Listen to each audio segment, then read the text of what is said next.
The morning sun rose over Geneva like it had for thousands of years. But this day was different. This day, the whole galaxy was watching. President Daniel Harris stood at the podium inside the Great Hall of the Unified Nations Summit. Flags from every country on Earth hung behind him, and floating screens carried his image to billions of humans across the planet and the colonies. But the most important audience was not human at all. 12 alien species had sent their diplomats to witness this moment, and countless more watched through the Galactic Assembly's broadcast network. Daniel Harris was not a tall man. He was not loud or aggressive. He had gray hair, kind eyes, and a voice that made people feel safe. He had led humanity through difficult times with patience and wisdom. Today, he hoped to lead them into a new era of peace.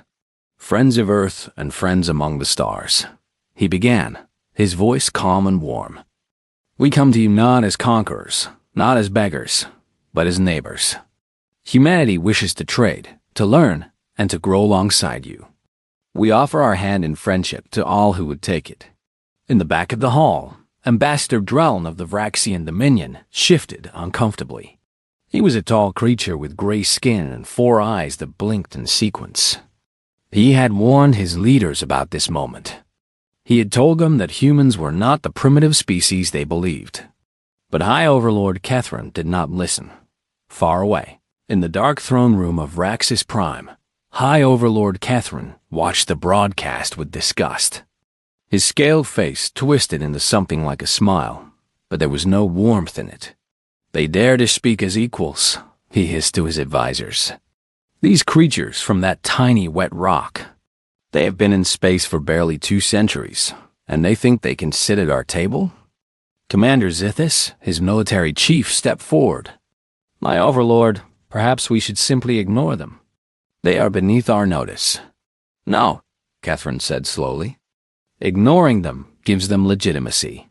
We must remind the galaxy what happens to species that forget their place. He pressed a button on his throne. Somewhere in the void of space, a cloaked Vraxian warship received its orders. Back on Earth, President Harris was finishing his speech. The audience applauded. Diplomats from friendly species nodded in approval. Even some of the more cautious ones seemed willing to consider his words. Hope filled the great hall like sunlight. Then the sky turned white. The Vraxian ship that cloaked directly above Geneva. It fired once. A beam of purple energy cut through the clouds and struck the heart of the city. The Great Hall, the president, thousands of innocent people, and diplomats from 12 species vanished in a flash of terrible light. The blast wave shattered windows for 50 miles. The sound reached the mountains. And then there was silence. Admiral Catherine Morrison was aboard the orbital station Unity when the alarms began screaming. She ran to the command center, her boots echoing on metal floors. When she saw the footage from Geneva, she stopped moving. She stopped breathing. The city was gone. A crater of melted glass and ash sat where millions of people had lived just moments before. Emergency broadcasts flooded every channel. Screaming, crying, confusion. Admiral, her aide said carefully. What are your orders? Catherine Morrison was 54 years old. She had served in 3 conflicts and never lost a battle. She had shaken President Harris's hand just last week. He had smiled and told her to take care of his people. She stood perfectly still for 60 seconds. No one dared to speak. Then she opened her eyes, and there was something in them that made everyone in the room step back. Wake them all up, she said quietly. Ma'am? Every ship, every soldier, every weapon we have built and hidden, every plan we made and prayed we would never use. Her voice did not shake. Wake them all up. The order spread across Earth like fire. In mountain bunkers that had been sealed for decades, lights flickered on.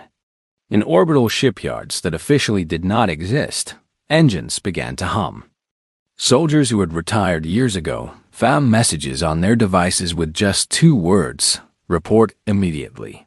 The galaxy watched Earth with curiosity. Some expected tears and surrender. The Vraxians expected begging.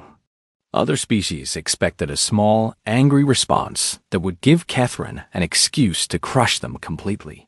None of them expected what happened next. For 3 hours, Earth's official channels went silent. No demands, no threats, no crying, just silence. Then, at exactly midnight Earth Standard Time, every screen and speaker in the galaxy that could receive a transmission displayed the same image. A simple view of Earth from space, blue and green and white, beautiful and small against the darkness. And then a voice spoke. It was not Admiral Morrison. It was not any general or president. It was a child, maybe 10 years old, reading words that someone had written for her. You killed our leader today. You killed our friends. You killed children who were visiting the city with their schools. You killed mothers and fathers who were just walking to work. The child paused. Her voice did not shake either. We did not want this war. We asked for peace. We offered friendship. You answered with fire. Another pause. So now we will answer. The transmission ended. The image of Earth faded to black.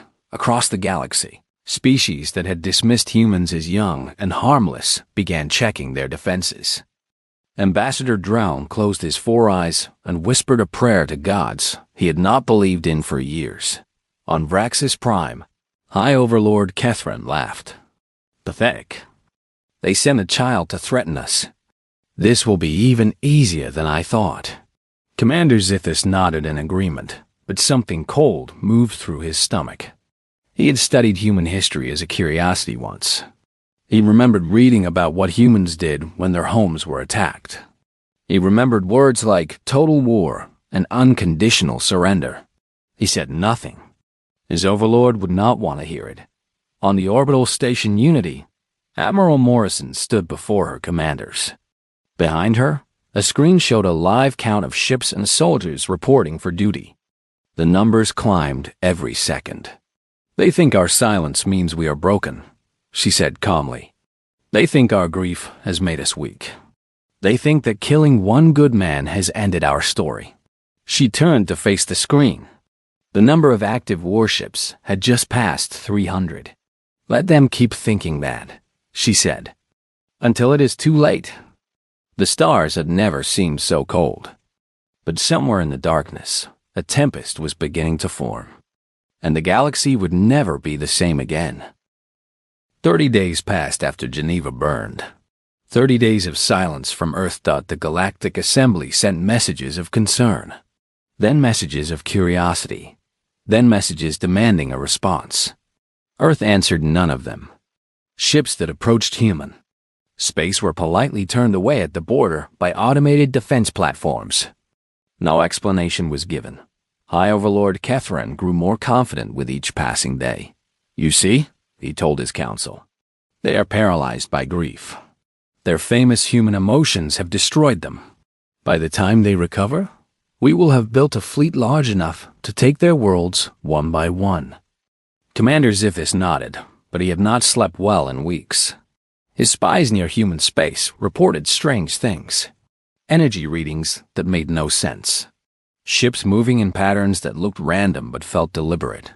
Transmissions that his code breakers could not understand. They are planning something, he said carefully. Of course they are planning, Catherine replied with a wave of his clawed hand. They are planning their surrender. What else can they do? But behind Earth's wall of silence, humanity was not surrendering. Humanity was waking up. In a secret facility deep beneath the Rocky Mountains. Dr. Linda Shaw had not seen sunlight in 29 days. Her team worked in shifts around the clock, sleeping on cots next to their equipment, eating meals without tasting them. They had one job: finish Project Tempest. The weapon was not a bomb. It was not a beam. It was something far more devastating. Project Tempest could destabilize the subspace frequencies that made faster-than-light travel possible. It could collapse jump gates. It could trap an entire fleet in normal space, unable to retreat, unable to call for help. On the 28th day, Linda ran the final test. The numbers on her screen turned green dot. She picked up her communicator with shaking hands. Admiral Morrison. It works. There was a pause on the other end. Then Morrison's voice, steady as stone. Good. Rest for 6 hours. Then prepare for deployment. Linda looked at her exhausted team. Some of them were crying with relief. Some were already asleep. She smiled for the first time in a month. We did it, she whispered to herself. We actually did it. Across the planet and beyond, humanity's true strength was revealing itself. The galaxy believed humans had perhaps 50 warships capable of interstellar combat. The real number was 500, hidden in shipyards disguised as mining stations, inside hollowed-out asteroids, beneath the surfaces of moons. For decades, Earth's leaders had quietly prepared for the day when someone would test them. They had hoped that day would never come. But they were not foolish enough to bet everything on hope. Colonel Ryan Torres stood in the hangar on Mars, looking at the soldiers assembled before him. These were not regular troops. These were special forces, the best of the best, volunteers, who had signed up for missions that most people would call suicide. I will not lie to you, Ryan said, his voice echoing off the metal walls. This will be the hardest fight of your lives. Many of us will not come home. But every one of you knows why we are here. They took something from us. They took someone from us. And we are going to make them understand that this was a mistake. A woman in the front row raised her hand. Sir, when do we leave? Ryan recognized her. Sergeant Maria Vance. Her husband and daughter had been visiting Geneva that morning. They had gone to see the historic buildings. They never came home. 2 days, Sergeant, Ryan replied. 2 days. Maria nodded once. Her face showed nothing, but her eyes burned with a fire that Ryan had seen before, in the eyes of soldiers who had nothing left to lose. On the orbital station, Unity, Admiral Morrison met with Ambassador Drown in a small private room. The Vraxian had escaped from his homeworld through smugglers and back channels, risking everything to bring humanity a warning. High Overlord Catherine is building an invasion fleet, Drown said, his 4 eyes blinking nervously. 3,000 ships. He plans to crush your species completely. He wants to make an example of you. Morrison studied the alien's face. Why are you telling us this? You are Vrancian. These are your people. Drown was quiet for a moment. My people have become something I do not recognize. Catherine speaks of honor and strength, but he murders diplomats and children. That is not strength. That is cowardice. He met her eyes with all 4 of his own. I do not want my species remembered as monsters. Morrison nodded slowly. Then help us end this quickly. Help us minimize the death on both sides. I will do what I can, Drown promised. But you should know that most Vraxians believe you are weak. They think your silence is proof that you have accepted defeat. A small smile crossed Morrison's face. It was not a warm smile. Good. Let them keep believing that. The next morning, Earth's silence finally broke. Every human ship, soldier, and weapon moved at once. 500 warships emerged from their hiding places and formed into fleets. Transport vessels loaded with soldiers and equipment launched toward the assembly points. Communication networks that had been dark for a month suddenly blazed with encrypted traffic. The galaxy watched in shock. Species that had written humanity off as finished scrambled to reassess. Military analysts across 100 worlds stared at their screens in disbelief. That is not possible, Council Speaker Velness said in the Galactic Assembly Chambers, watching the footage. No species can hide that much military power. Our intelligence said they had 50 ships at most. Our aide checked the latest reports and swallowed hard.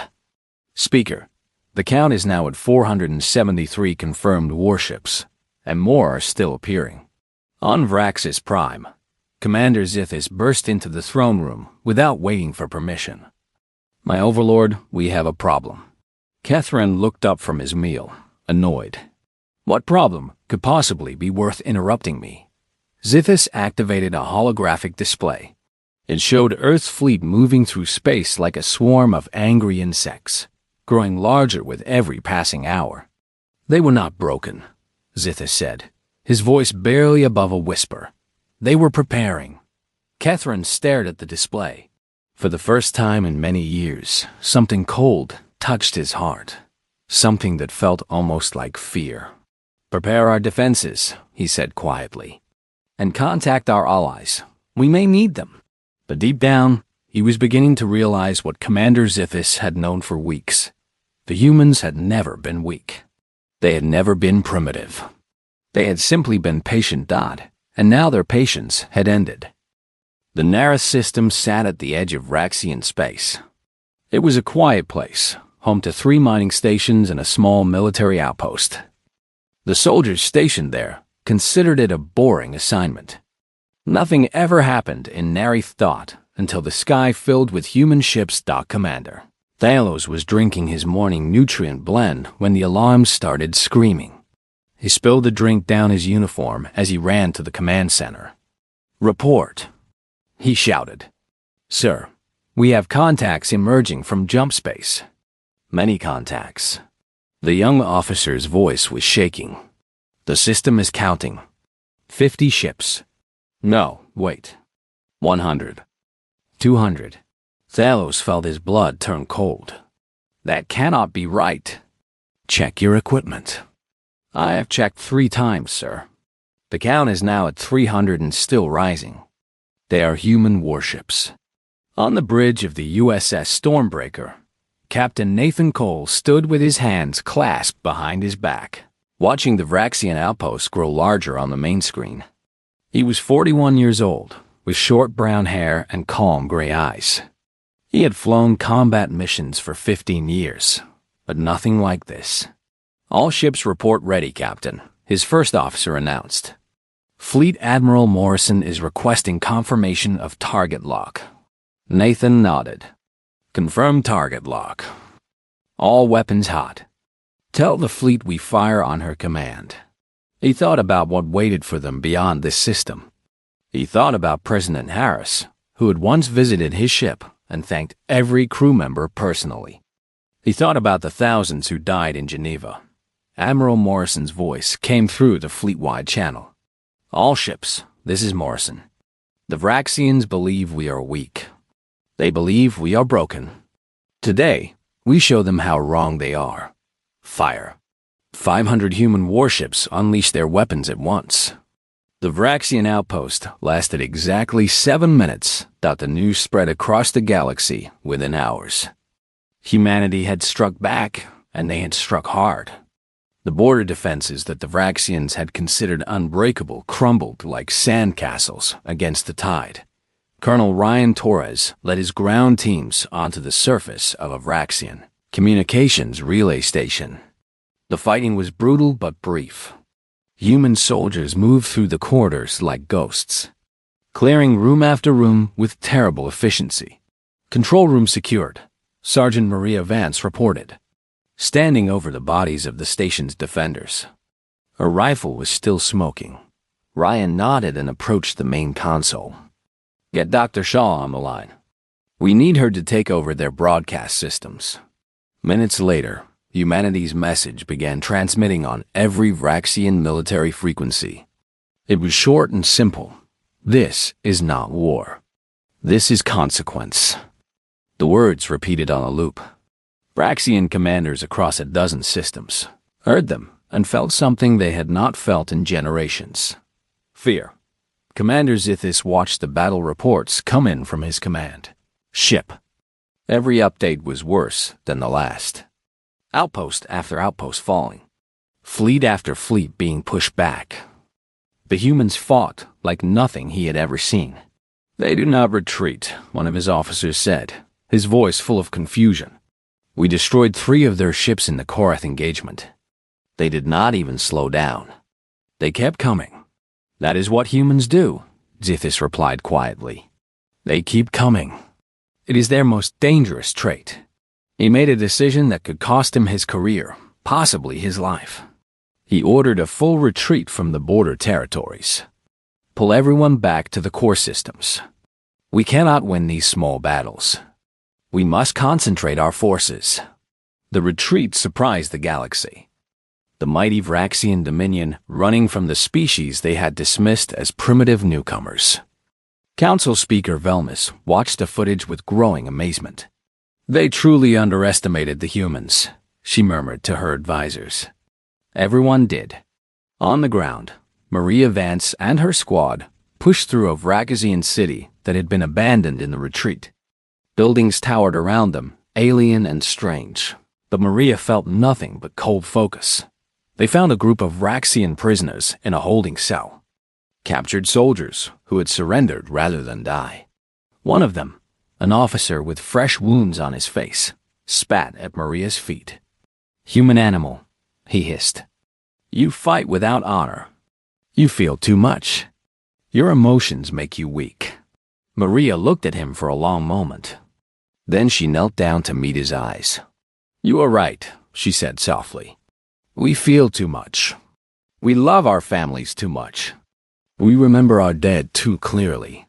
We hold on to our pain like a weapon." She leaned closer.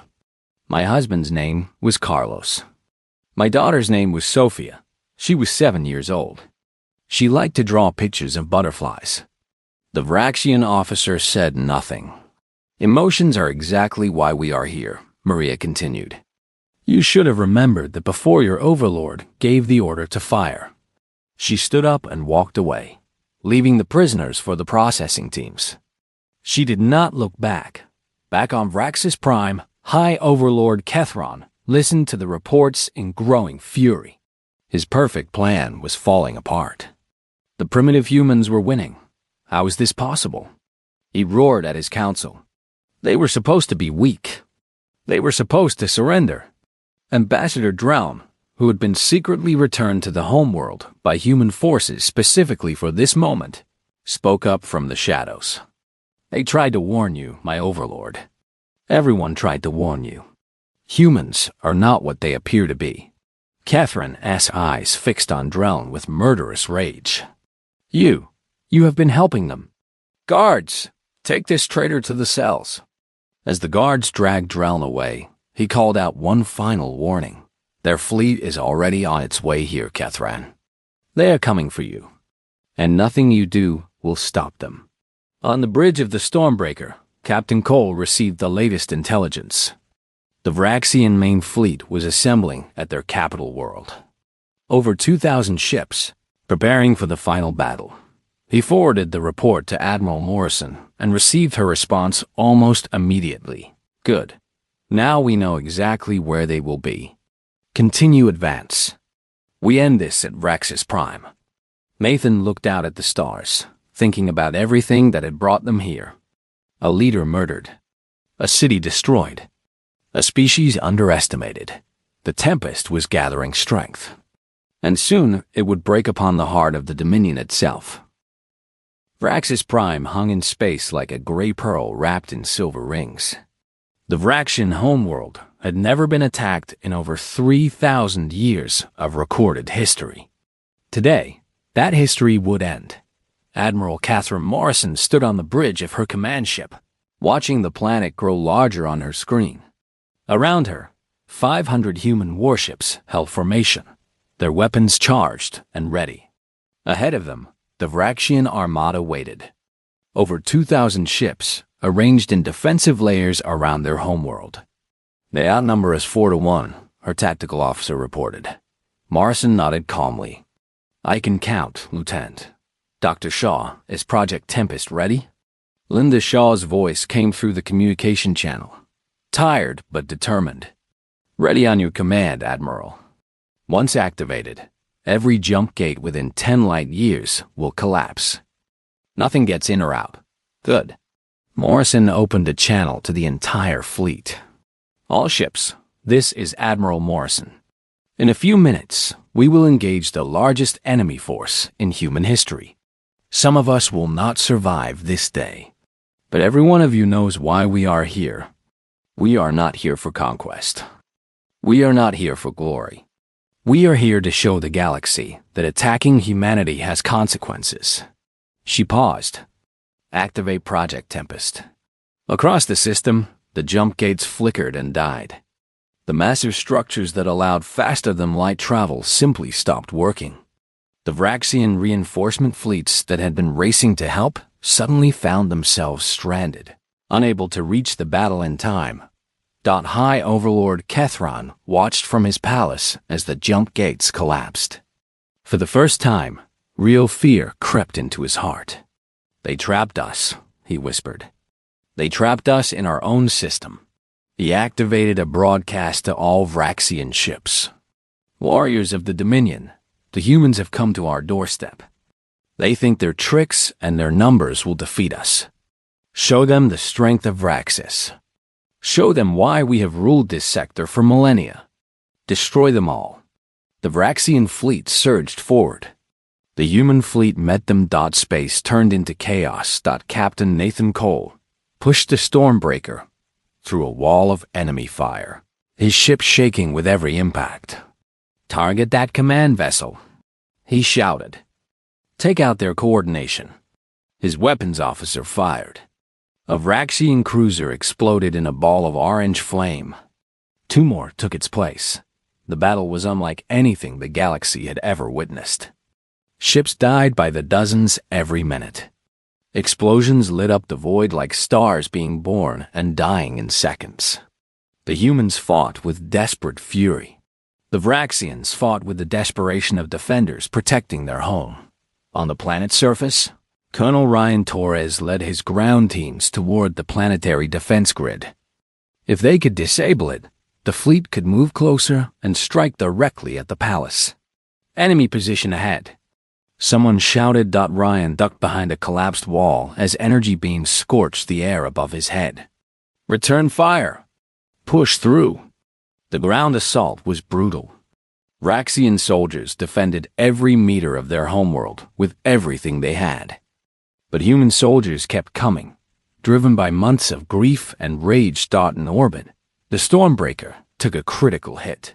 Fire erupted across 3 decks. The main engines failed. "Sir, we're dead in space," the helmsman reported. His voice steady despite the chaos. Nathan Cole looked at his dying ship. Then, at the Vraxian command vessel that coordinated their fleet. It was close. Very close. An idea formed in his mind. "All hands, abandon ship," he ordered. "Get to the escape pods, now." His first officer grabbed his arm. "Captain, what are you doing?" "My job." Nathan pulled free and moved to the helm controls. "Tell the Admiral that I am sorry I will miss the victory party." As escape pods launched from the Stormbreaker, Nathan aimed his crippled ship directly at the Vraxian command vessel. The engines were dead, but momentum carried him forward. The Vraxians realized what was happening too late. They tried to turn, tried to dodge, but the Stormbreaker was already on top of them.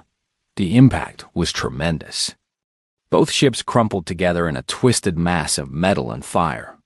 The Vraxian coordination network went dark. Their organized defense turned into confused chaos. Admiral Morrison watched the sacrifice with tears in her eyes.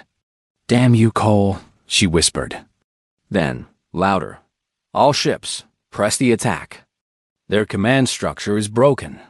Break through to the planet." The human fleet surged forward through the gap that Nathan Cole had created with his life. On the ground, Sergeant Maria Vance led her squad through the streets of the capital city. Buildings burned around them. Vraxian civilians ran for shelter. But Maria had eyes only for one target, the Overlord's palace. "Contact left." Someone shouted. Maria spun and fired, dropping a Vraxian soldier before he could shoot. 2 more came around a corner. She eliminated them both. "Keep moving," she ordered. "We stop when the job is done." They reached the palace steps just as the last defenders fell. Maria pulled a folded cloth from her pack. It was a human flag, one that Carlos had kept in their home. She had brought it with her across the stars. She planted it on the steps of the Vraxian palace and stood back to look at it. The flag rippled in the alien wind. "This is for you," she said quietly. "This is for both of you. In orbit, the Vraxian fleet was breaking. Ships began surrendering as word spread that the command vessel was destroyed and ground forces had reached the palace. Admiral Morrison accepted each surrender personally, treating the captives with dignity. "The war is not over," she announced to her fleet. "But the battle is won. Move to secure positions and prepare for the next phase." Deep in the palace, Colonel Torres found Ambassador Drell in a prison cell. The Vraxian diplomat was bruised and beaten but alive. "We need your help," Ryan said, unlocking the cell. "Can you convince your people to stop fighting?" Drell stood slowly, his 4 eyes filled with something like hope. "I can try, but you must promise me something." "What?" "Promise me that when this is over, you will not become what we were. Promise me that humanity will show mercy." Ryan thought about Geneva. He thought about Carlos and Sofia Vance. He thought about all the funerals he would attend when this was over. "We will show mercy," he said finally. "But first, we need Catherine." "Where is he?" Drell's expression darkened. He'd retreated to his throne room when the palace defenses fell. He had sealed himself inside. He will not surrender. Ryan nodded and raised his communicator. "Admiral, we have the palace. But Catherine has barricaded himself in the throne room." Morrison's reply was immediate. "Secure the area. I am coming down personally. This ends now." The throne room doors were thick and strong, built to withstand siege. Behind them, High Overlord Catherine sat on his ancient seat of power, watching his empire crumble on a dozen screens. He had been so certain, so confident. Humans were supposed to be weak. They were supposed to be emotional and soft. How had everything gone so wrong? The doors began to shake as human forces brought cutting equipment. Catherine straightened his robes and waited. If this was the end, he would face it with the dignity of his ancestors. But deep in his heart, he knew the truth. He had awakened something terrible, something the galaxy would remember for 1,000 years. The humans had come for justice, and they would not leave until they had it. The cutting tools worked for 3 hours before the throne room doors finally collapsed. Smoke and dust filled the air as Admiral Catherine Morrison stepped through the opening. Flanked by Colonel Torres and a squad of human soldiers, High Overlord Catherine sat on his throne, watching them approach. He did not rise. He did not beg. His face showed nothing but cold pride. "So," he said slowly, "the animals have finally reached the heart of the Dominion. Congratulations. You have destroyed 3,000 years of civilization." Morrison stopped a few meters from the throne. "We did not come here to destroy civilization. We came here for you. And what will you do now? Execute me in front of your cameras? Make a spectacle of my death to satisfy your human need for revenge?" Catherine's voice dripped with contempt. "Go ahead. Prove to the galaxy that you are exactly what I always said you were. Savages dressed in technology you barely understand." Morrison studied him for a long moment. Then she shook her head. "No," she said simply. "We are not going to kill you." Catherine's 4 eyes blinked in surprise. "What? You killed our leader to prove your strength. You murdered innocents to send a message." Morrison's voice was steady, her eyes locked on his. "We defeated your fleets and captured your world, but we are not going to become you. You will stand trial before the Galactic Assembly. The whole galaxy will see your crimes. And then you will spend the rest of your long life watching everything you built transform into something better." For the first time, real fear showed on Catherine's face. Death he could accept, but this, to be humiliated before the galaxy, to watch his legacy crumble, to live with his failure, this was worse than any execution. "You cannot do this," he whispered. "We already have." Morrison nodded to her soldiers. "Take him." The trial of High Overlord Catherine was broadcast across every inhabited world in the galaxy. For 17 days, evidence was presented. Witnesses testified. The assassination of President Harris was shown in detail, along with the deaths of thousands of innocent beings from a dozen species. Kethran tried to defend himself. He spoke of Raxian supremacy, of the need to control lesser species, of humanity's threat to galactic order. But his words sounded hollow in the face of the evidence. Council Speaker Velnus delivered the verdict personally. "I, Overlord Kethran, you have been found guilty of murder, acts of war against civilian populations, and crimes against the peace of the galaxy. You are sentenced to permanent imprisonment on the station known as the Grey Watch. You will live. You will watch. But you will never again influence the affairs of any species." As guards led Kethran away, Ambassador Dreln rose to address the assembly. The new leader of the Vraxian people looked tired but hopeful. "My people made a terrible mistake," he said. "We allowed fear and pride to turn us into something shameful. But with the help of humanity and the assembly, we will rebuild. We will become worthy of our place among the stars. This I promise." The assembly voted unanimously to accept the reformed Vraxian government. The war was officially over.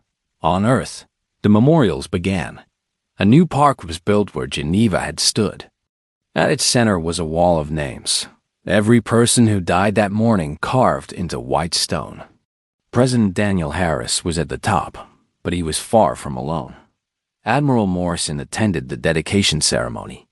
She stood before the wall in her dress uniform, her face showing the exhaustion of months of war and the grief she had pushed aside to do her duty. Captain Nathan Cole's name was on a separate memorial, one dedicated to those who gave their lives during the campaign. Morrison had written his commendation personally. He saw what needed to be done, and he did it without hesitation. That is what makes us human. In the crowd, Maria Vance stood with her squad. They were all here. All the soldiers who had followed her through the fires of Raxus Prime. She looked at Carlos and Sophia's names on the wall and felt something she had not felt since they died. Peace. Not happiness. Not closure. But peace. The knowledge that she had done everything she could. That their deaths meant something. That the galaxy would never forget what happened when humanity was pushed too far. Dr. Linda Shaw received the highest civilian honor Earth could give. She accepted it with quiet grace and immediately returned to her laboratory. There was still work to do. There would always be work to do. Colonel Torres retired from active duty 3 months after the war ended. He opened a small farm in Montana and spent his days growing vegetables and watching the sunset. Sometimes other veterans came to visit. They would sit together in silence, comfortable with people who understood without words. Ambassador Drell kept his promise. Over the following years, the Vraxian Dominion transformed into a republic. They opened their borders. They joined trade agreements. They even sent their first ambassador to Earth, a young Vraxian named Thelis, who had grown up hearing stories of the war and wanted to be part of the healing. The galaxy changed in ways both large and small. Species that had ignored humanity now sought their friendship. Trade routes expanded. Scientific cooperation increased. Earth became one of the most influential voices in the Galactic Assembly, not through threats, but through the respect they had earned. Council Speaker Velnus delivered a speech on the 10-year anniversary of the war's end. Her words were carried to every corner of the galaxy. "We have learned many lessons from the human tempest," she said. "We learned that strength is not measured only in ships and weapons. We learned that unity in grief can become unity in purpose. And we learned that those who choose mercy when they could choose revenge are the strongest of all." She paused, looking directly at the human delegation. "But perhaps the most important lesson is this. Never mistake silence for weakness. And never assume that a small species cannot shake the stars." On Earth, Admiral Catherine Morrison watched the speech from her home. She was 70 years old now, her hair white, her body tired. But her eyes still held the fire that had carried humanity through its darkest hour. On her desk sat a photograph of President Daniel Harris, smiling and kind, taken just weeks before his death. Next to it was a letter he had written her long ago, back when the Vraxian threat was still just a possibility. "If the worst happens," he had written, "I trust you to do what is necessary. But I also trust you to remember who we are. We are not conquerors. We are not destroyers. We are builders. We are dreamers. Whatever you must do, please do not lose that." Morrison closed her eyes and smiled. "We kept our promise, sir," she whispered to the photograph. "We showed them our strength. And then we showed them our mercy. They will never forget either one." Outside her window, the sun was setting over a peaceful earth. Ships moved through the sky. Human and alien trading and exploring and building together. The tempest had passed. But its memory remained, carved into the history of the galaxy forever. A reminder that some species are not what they appear to be, and that humanity, when united, could shake the stars themselves.